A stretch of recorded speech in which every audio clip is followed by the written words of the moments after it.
I'm singer, songwriter, performer Lydia Rhodes, and you're watching The Artist Forum.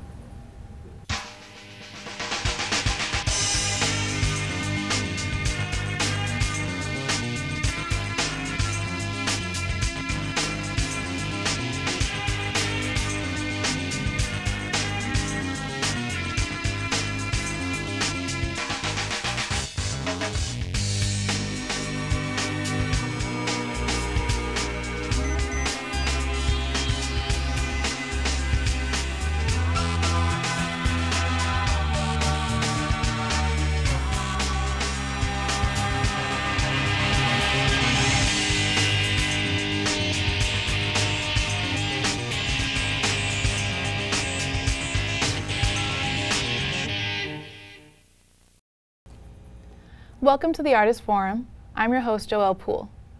Our guest for this segment is a Brooklyn native. She's a singer, songwriter, performer, musician, activist. She began her professional music career in the early 90s and has a plethora of club staples such as Away and Live It Cool. Please help me to welcome our guest, Lydia Rhodes. Hello. Lydia's a lot of fun. If you could just give our audience just a short summary of, how you started and a little bit about who you are. Now that's something.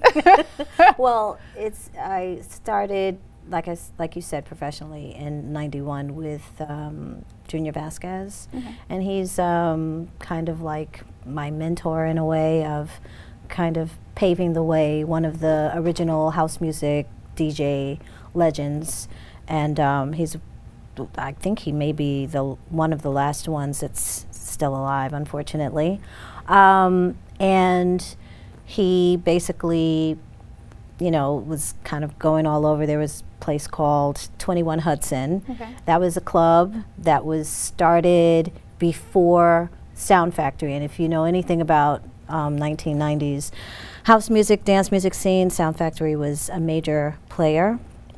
So when we started, I would just be a dancer. I would just dance, and I think we kind of hung out one night, and he was like, he was looking at me, and he said, "Oh, you girls," me and my friend, "you girls really dance well." And we were like, "Oh, okay." And I said, "Well, I sing too," just like out of nowhere. I don't just dance. But it was just for me. I was saying for my pleasure, you know what I mean? And he was just like, "Okay, well, maybe one day you can go to the studio." And it was kind of like, yeah, right. And then I went to the studio and I did I wrote something right there, and the song was called Just Like a Queen. And it was, that was a real underground kind of funky, dance anthem actually back then. So, that's how it kind of started. Just on the spot, you were in the studio and literally just wrote it. And yeah, it was just, I heard, and really I didn't go there to sing. I went there to listen and just, hanging out with some of his boys. He had his boys, nice looking guys that were around. And, it was just like, and they were like, "Yo, come hang out at the studio." So we're all like, "Yeah." We're going to the studio. And then I was just like, "Oh, this is like a funky song." It's like, and I just like started humming something and wrote something. And then I think Junior was just like, "What's that?" And I was just like, "Well, it's just a little thing." He's just like, "Oh, you're the one that said you could sing, right?" I was like, "Yeah." He was just like, "Well, go in the studio. Let me see what you can do." And I was just like, so, and it was so much fun. And I mean, I was young. I don't know, like, you 19. Practice in your bathroom mirror every day. Yeah, it's just like, that's what you do. Wait for that moment. Yeah. That's amazing. So it was fun, and that's how we basically became friends. And then we went, he was just like, "You know what? I have a song that I want you to sing." And we did this single, and it did really well, and that was Live It Cool. Just Do It. And we were just, no, actually, that isn't correct. The song was DJ Give Me That Funky Bass. That was the first song. Yes, I have to remember, 90s is a little long ago. Sometimes you know. It's back.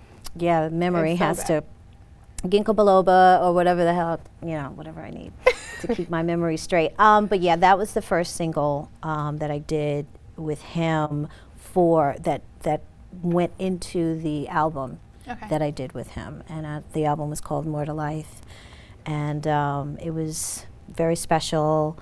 It was a very young time, you know, in my life. I was 19, and I think trying to remember, and you know, it was very special, and then from there I just kind of started doing just dance kind of singles. I think it's always really amazing to hear people start, because a lot of times you just see the results and you don't hear the story behind it. But the fact that you were 19 years old and had the courage to say, you know, I don't just dance, I sing. And then to go to the studio and write, and then to step in the booth. I mean, that really takes courage. Was singing something that you already knew that you wanted to do? It's strange. I mean, I kind of was in, I went to Brooklyn Tech, so they had a choir that we would sing in, and I just, and I'm a pianist, so I, you know, went to piano lessons on a regular from my mom, so I kind of had that motivation of music and classical music, which I still love, and it became a part of me, so I was able to carry these notes and carry a song. And even when I was younger, like with my cousin Duana, she's like my sister, and we used to sing and make up songs and, you know, do stuff. So I mean, it was in me, but I think I was afraid, you know. You're young, you just kind of never really, you're not thinking about that that's something that is going to be a part of your existence. And I'm glad that I claimed that with someone like Junior that gave me a chance. Right. Yeah. He was obviously a significant part in your professional career and probably just your life, period. Yeah, yeah, he definitely was, and he had faith in me, and you know, but you know, there are always pitfalls, you know, like you know, I never felt like I could be a pop person, you know, it's just not in my color scheme. I feel kind of to the left of that. Right. But when you are young and you have all these other entities, you know, they're telling you, oh, you know, we want you to do this, and you're kind of fighting, you know, with what it is that you really want to do. And being that young, I didn't know what I really wanted. You know, I wanted to finish school, and, you know, but the album, and it was very important to me, and, you know, I kind of went that direction as the artist. Right. Yeah. What would you say is your biggest influence or inspiration when you're creating music? It would have to be just emotion, life. I mentioned to you that I'm an activist of a certain, in a way. It's just, you know, it's for woman empowerment, for people of color, you know, just animals. You know, I'm a complete, you know, animal lover and activist for them as well, with working with the ASPCA and, you know, that kind of stuff. That brings joy to me. Right. And just being emotional. I think artists, we have that in us. It's just, we feel a little, I'm not gonna say differently, because, you know, we're all different, but it's a deeper way, and sometimes it's so deep that it would fester if we're not able to get it out. Right. You know, and the inspiration is just, it's life. So how would you actually describe your music if you had to, you know, put it in a genre per se, or how would you describe it so our audience kind of has an idea? It's strange because I completely identify with dance music, which is just, I'm going to go off the question just a bit, because the thing is that as a, you know, black girl from Brooklyn that basically, you know, grew up in the 80s, you know, it's more of, you know, you like your R&B, and you like your, you know, you're going to listen to Shalimar, which I love, or, you know, just funk, right, and slow jams. All about the slow jams. I still love slow jams. I do too. But when I, you know, and it's the popular music, and that's when radio was for real. Right. I mean, when I would go and tape things and be like, yes, I have this on tape, you know, tape. Shh. Oh. Anyway, gosh. My father had an 8-track. Anyway, I just put it out there, so we already know. Nobody's calculating. So I remember I went to, I think it was a club called The Saint. It was in Lower Manhattan, and it was a, you know, a dance club, and I had never really been, you know, to any club, just, you know, and I went in there and I heard for the first time, like, I think it was kind of Silent Morning. That was the song. I can't remember the name of the person. Dog, I know I should remember, but that was more like kind of electro pop and electronic music, and I was like digging that, like Depeche Mode and Ministry and The Cure and all that stuff. I loved it. Yeah. But then I went to Nell's, and if you can't tell, I was a club kid. All the clubs, I knew pretty much all of them. Right. And I heard deep house music for the first time. And I couldn't even really tell you what the song was. I was like, what is that? I couldn't even believe what it did to me.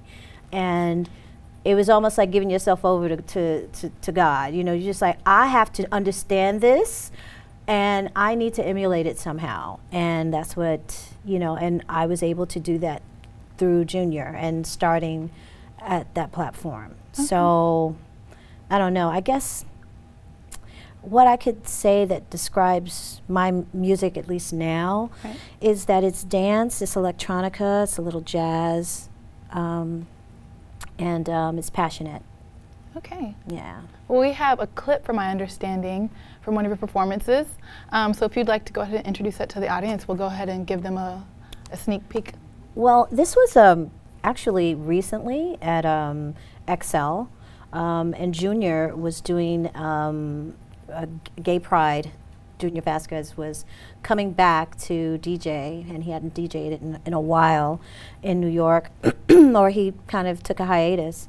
And he asked me to work with him on this, you know, project, and I was like, well, of course, you know. And it was called Love Is Stronger Than Pride. That was the name of the party. Okay. And I had 2 of my songs, the ones that we mentioned, and one of my newer songs, What I Feel, that he actually did a remix to for the show, and it was a lot of fun. A lot of fun, and you know, oh, and activist for gay too. Just well, here's a clip of Lydia Rhodes from Love Is Stronger Than Pride. You can introduce it. Okay. Well, here I am at XL at Love Is Stronger Than Pride party for Gay Pride 2014.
Don't want you to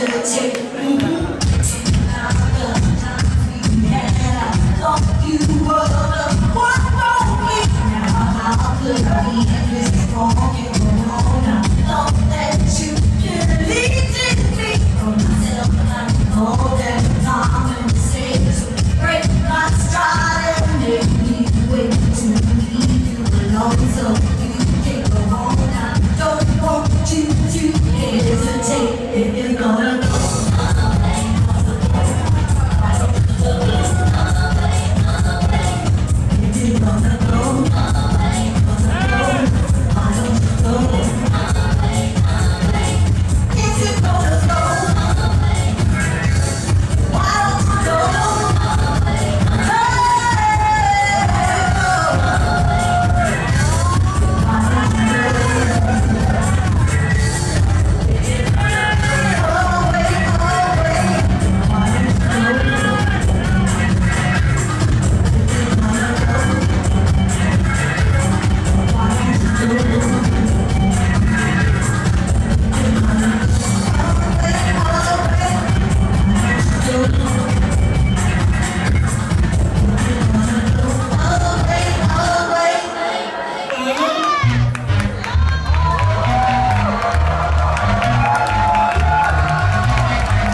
Well, that was a very energy-filled experience. I wish I was there. That looked absolutely amazing. It was so much fun. It looked like a lot of fun. We had a lot of fun. Dancing on the stage, seeing the energy, the lights. Yeah, and it was pretty early in the morning too, like like 3:30 in the morning. You just don't see performances like that anymore. I mean, it was like no one had to go to work. I was like, okay, well, I'm going to make sure you guys have a good time. So it was great. Well, with that being said, can you tell us a little bit about your current projects? Sure. Well, I have a single out now. It's called Ready for Your Love. It's amazing. I heard it myself. It really is. It's awesome. Thank you. Yeah. Thank you. I wrote it with Tommy Bones. He's the producer for the main single, and Lim Springsteen, which is one of the most amazing producers, did an excellent remix, and so did Anthony Nicholson, another wonderful producer.